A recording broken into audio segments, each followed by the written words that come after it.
fala é o Ricardo. Trago hoje então para conversarmos uma obra muito interessante, o Manifesto Comunista de Karl Marx e Friedrich Engels. Karl Marx ele foi um filósofo, sociólogo e jornalista alemão.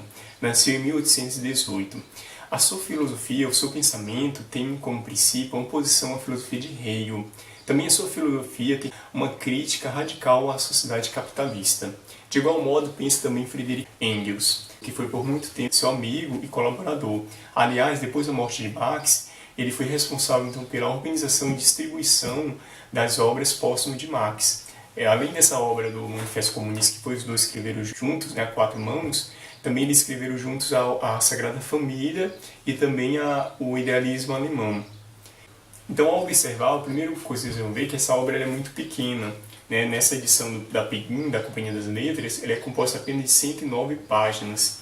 A linguagem desse texto é uma linguagem muito simples e acessível a todas as pessoas. E vocês vão observar que isso não foi algo despercebido, realizado por esses autores. Pelo contrário, foi algo intencional. Karl Marx e Engels desejavam, então, direcionar a esse livro não somente a comunidade acadêmica, intelectual. Pelo contrário, a finalidade desse livro, então, era alcançar a todas as massas da sociedade, aquelas massas mais pobres e principalmente os operários. Então, por isso ele vai se valer de uma linguagem muito simples, acessível e direta. Vocês vão observar que, então, é uma obra muito curta, muito sóbria nos seus argumentos. Logo no início, vocês vão ver que tem vários prefácios, pelo menos que eu contei aqui, são 8 prefácios, que alguns são assinados pelos dois. Depois Karl Marx ele vai morrer e vai ser assinado alguns prefácios somente pelo Engels. E tanto que vai ter um prefácio que Engels vai lamentar então por não ter mais junto dele Marx. Então, após esses prefácios, vocês podem observar já lá no índice, ele é dividido em 4 capítulos. Esses 4 capítulos propõem então expor de forma sucinta o que eles propõem do que seja o comunismo. Eles iniciam então no capítulo 1, então a argumentar em base, que se constrói essa ideologia do comunista.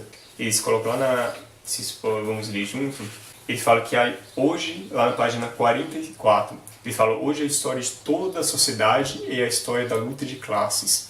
Então todo o comunismo ele surge então a partir dessa reivindicação, dessa luta de classe que existe entre os burgueses e os proletários.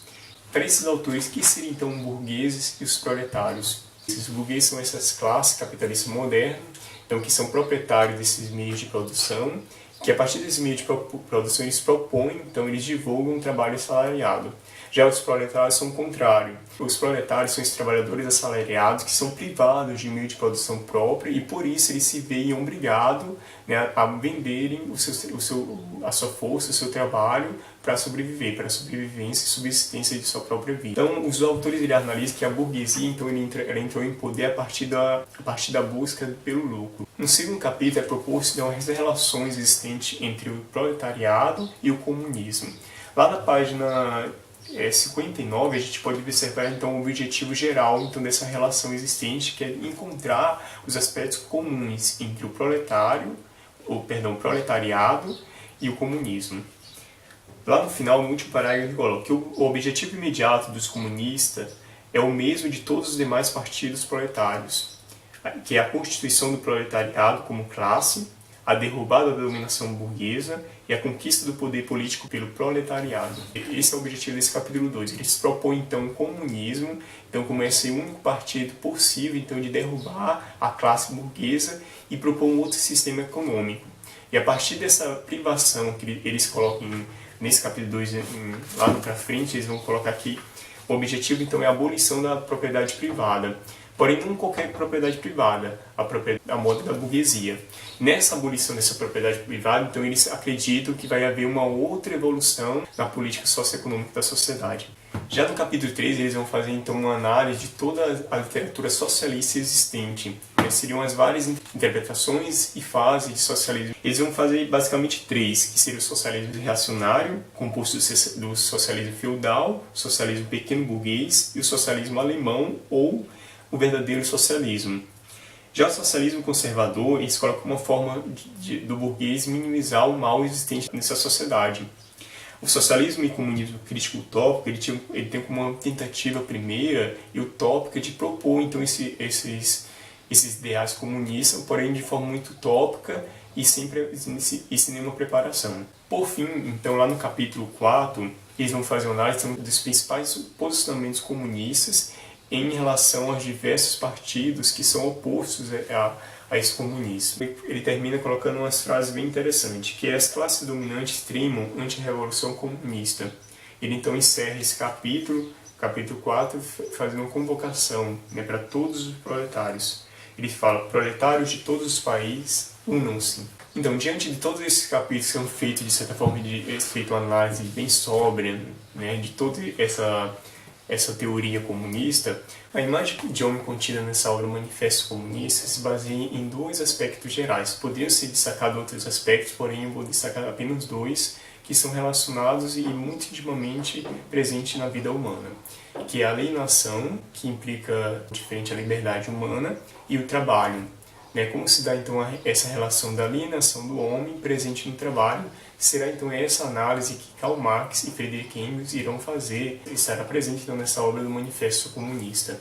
A gente pode observar a partir do conceito marxista de homem, de Erich Fromm, que para Marx então o trabalho ele tem um caráter de libertação do homem.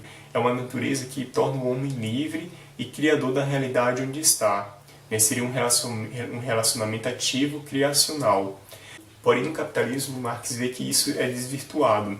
Por que é desvirtuado? Porque o trabalho é tirado da própria realidade do trabalhador.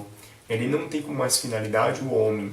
O homem agora trabalha no capitalismo não somente para seu sustento básico, mas para a manutenção desse sistema capitalista. Dessa forma, então, o trabalho capitalista afasta o homem de suas faculdades criadoras. E o trabalho torna-se um instrumento de desumanização do homem.